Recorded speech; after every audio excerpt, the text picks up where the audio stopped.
As soon as we got the information, we were a little worried and we were afraid because these first cases were located in Kinshasa, and we said, wow, this great capital had more than 10 million inhabitants, and with this epidemic, we are really screwed. This investment is really worth it, because when you have yellow fever outbreak in a country like in Angola, what happened? The entire economy will stop.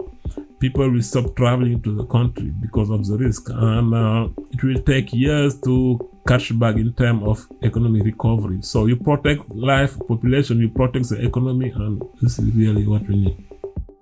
It's very important that we do everything we can to curb our emissions, to reduce the negative impacts of climate change, because a warming and less predictable climate combined with these poor environmental and health service conditions, that creates the perfect storm to make a large proportion of the world very vulnerable to outbreaks of these diseases. Cities need to be a unit of intervention in our global control strategies for yellow fever and other arboviruses.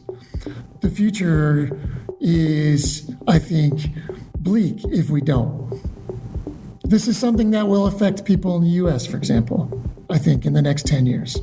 We, for example, saw things like Zika in South Florida and South Texas during the Zika outbreaks, which is a cousin of yellow fever in terms of in the virus tree. We also see dengue fever sometimes pop up, even in Northern Hemisphere. So I think we need to understand that what happens in the South will affect the North, and that also what happens in cities to a large degree will affect the world.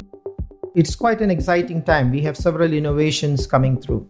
We should have good tools. It would also be, we have about 2 or 3 vaccine candidates in the pipeline, so that will also offer preventive protection to the part of the population. We also hope that in the near future, we will be in a position to have houses designed in such a way that it can prevent mosquitoes from entering the perimeter of the house. So we can design houses which are mosquito free.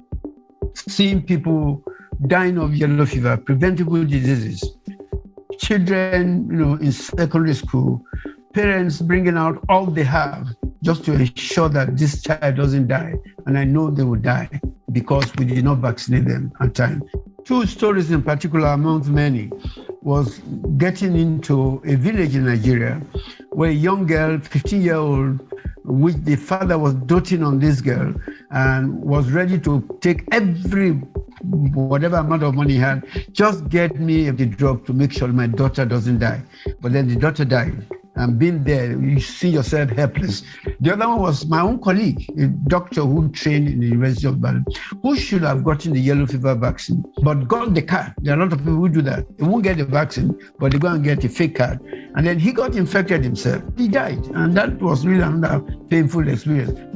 The system EUA that won this first prize of the European Innovation Council is using a lot of satellite data, providing a lot of information for the monitoring of the environment, for the changes of the ecosystem. Let's say assessing the changes, the climate, to understand how environmental changes and climate change is affecting the development of the pathogens, the transmission or the migration of mosquitoes, and the transmission of mosquito-borne diseases into new areas.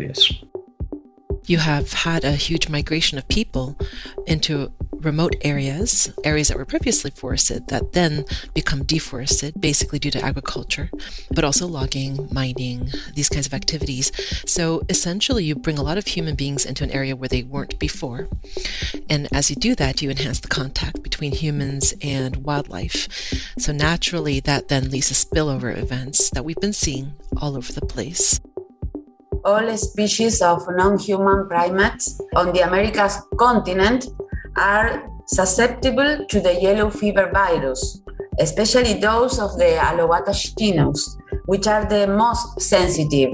So when the monkeys get sick, they almost always die.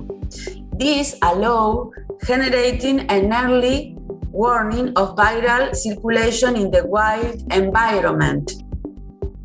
It's always deplorable to see people suffering or dying for a disease that we can prevent. In the case of yellow fever, only one dose of vaccine is sufficient and can protect for the life.